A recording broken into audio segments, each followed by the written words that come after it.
What's up? What it do? Cyber world, it is your girl, the one and only Ash Said It. AshSaidIt.com. AshSaidIt.com. Welcome back to the Ash Said It Daily Podcast Show. We appreciate each and every one of you guys for your love, your support. Yes, we are on the heels of 500,000 streams worldwide. I see that December 31st is coming, and we're going to hit that 500,000 streams. I can see it. I can feel it in my bones. Today, I have a treat. You guys, we have USA fencing sisters, the Hurley sisters, Kelley and Courtney Hurley. Oh, we're doing good. We're doing awesome. How are you? I'm doing pretty awesome today now that I'm chatting with you guys. I know you got a full schedule. You guys are getting ready for, 2020 Tokyo Olympics. Big things. You can never start getting ready early enough. This is true. Where are you guys from? Where do you represent? Well, I don't know. We were born in Houston. We spent a lot of time in San Antonio, and then we moved back up to Houston to train full time for the last Olympics and this one coming up in Tokyo. When did your interest peak in the athletics, namely fencing? Well, I would say since birth, because our parents and father, they met in fencing, like it was in the sport.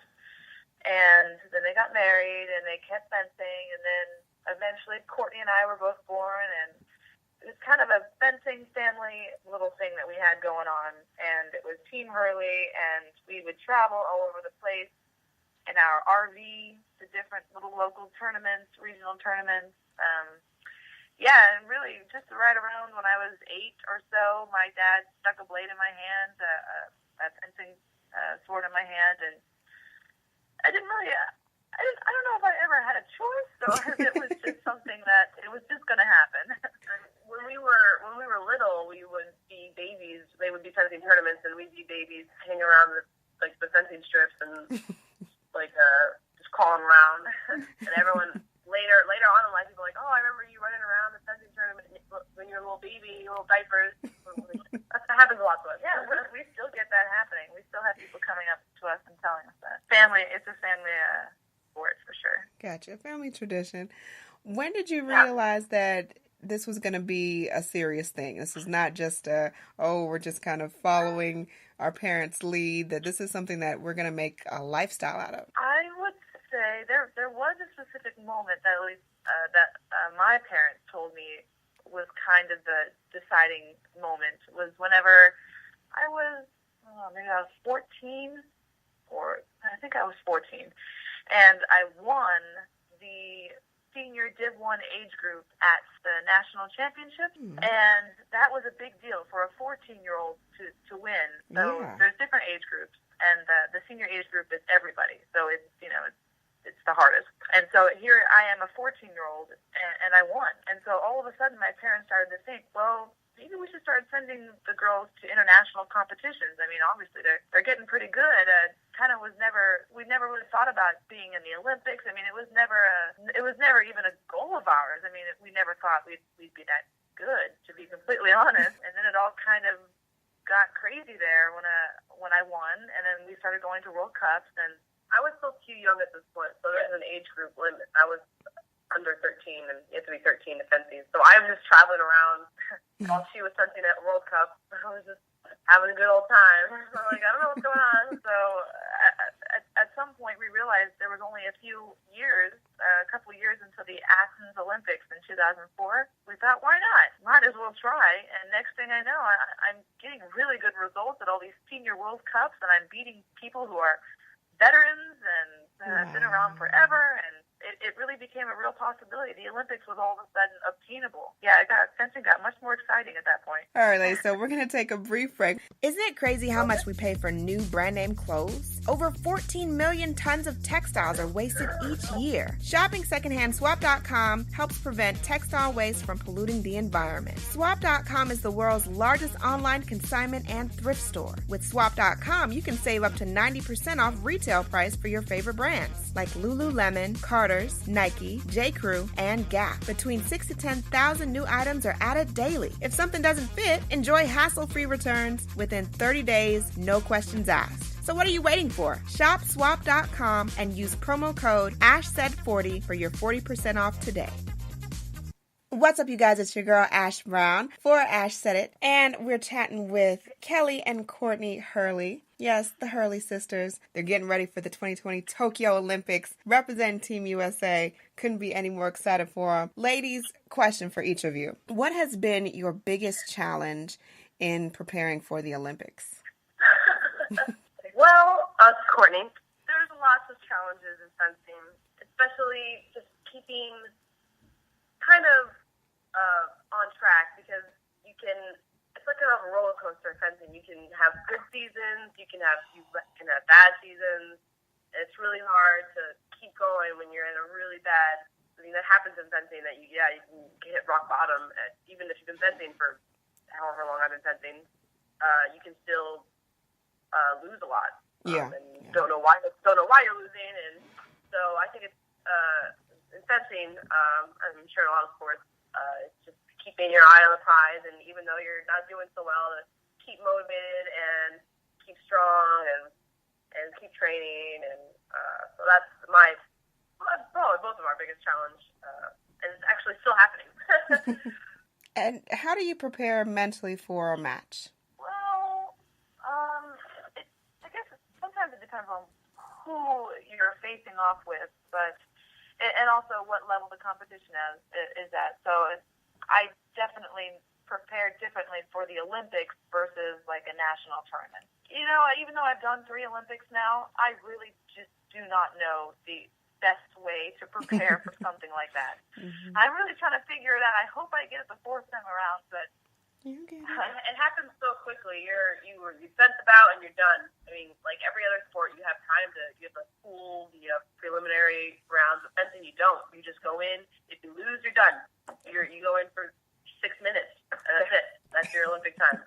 So it's really hard to know how to prepare for such a odd tournament that has so much pressure revolved around it. We're still trying to figure it out. It's down season. You guys don't have any practices. You get a chance to exhale and relax and do whatever it is that you want to do. What do you ladies like doing during your free time? Well, first of all, I want to say that we don't have any downtime. Okay. There is almost none. There's a brief break in between World Championships and when the season starts up again. But that is mostly off-season training, and off-season training is probably the most important part of your training regimen. That's when you can get in all the things that you couldn't get in when you're traveling constantly, like just getting into the swing of things and not letting anything rust. I mean, that's always bad. Yeah. So, but with that said, we do have breaks during the day, and Courtney can tell you a little bit about that hurt. Well, we do after World Championships. I like to always take like just a week or the Olympics, like a week or 2 off and travel with my dog. Yeah. That's kind of we both have dogs, and we love them very much. That's mostly what we do in our off time. Is we just take them to parks, take them hiking, take them to the beach, whatever. That's kind of what we do in our off time. And so, what events do you guys have lined up for the end of the year? Let's see. We have a North American Cup coming up here in a couple weeks, and that'll be in Portland. And then we have a clinic that we're holding in Austin. I think that's in 3 weeks. 3 weeks, I believe. And then after that, there's a fencing training camp here in Houston, actually. So that's nice. We'll be doing that. That's after Christmas. And then come January, start the World Cup again. So we'll be going all over the place. I think Cuba is the first one. You guys have a full schedule. I'm exhausted from hearing that schedule. So I'd imagine that it takes... Yes, that's a lot. That's a lot to take on. And you guys have done it just so gracefully and so beautifully. It definitely doesn't seem like, you've gone through so much, but it is. It's a lot of work. This is life 24/7. Thank you. But last but certainly not least, what advice do you have for any young person that aspires to be in fencing? Like Courtney was saying earlier, fencing is kind of a big roller coaster, and any combat sport, there's just you can't be at the top of your game 100% of the time. It's just not going to happen. And you can have periods where you're just losing more than you're winning, and you start to question, why are you doing this? And it happens to Courtney and I, people like us who have been fencing for years and years and years. I mean, we've gone up and down this roller coaster so many times, and every time we've managed, we pull ourselves out of it. You have to remind yourself that, first of all, that this is a sport you love, and you do it because you thoroughly enjoy it. And fencing is such a fun sport, so it makes it a little bit easier to keep at it, because it really is fun. You're constantly learning how to adjust, and you're learning your opponent, and you're learning better ways to train, and it's just it's never a boring sport. Yeah, it's not. It's not boring. Definitely not. So I think my advice would be just to, if you ever have one of these periods where you start to lose more than you win, just remember why you do it and what you're aiming for. Courtney and I dream of going to Tokyo, and we've dreamt of going to every Olympics we've been to so far, and that Olympics is what drives us. And it's an addicting feeling going to the Olympics and representing the U.S. and representing them to the best of our ability, and it's such an amazing, rewarding feeling once you qualified for the Olympics. Or really, just even in college, being successful for our university, and really, at the end of the day, it's just to make our parents proud also. Absolutely.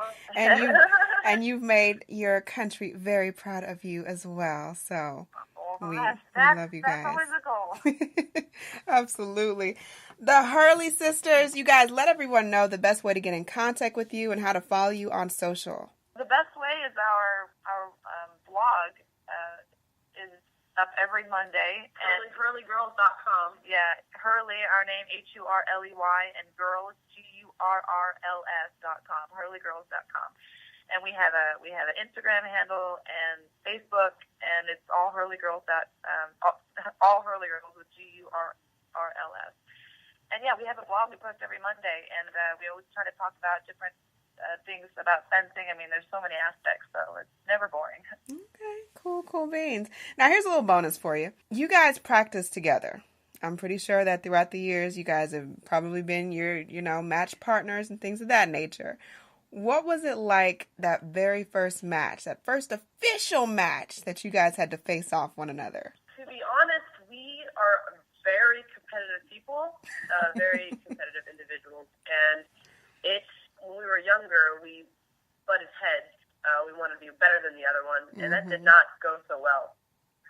It kind of really tore our relationship, almost apart. And so we've learned that we have to be on the same side, so we just never practice against each other.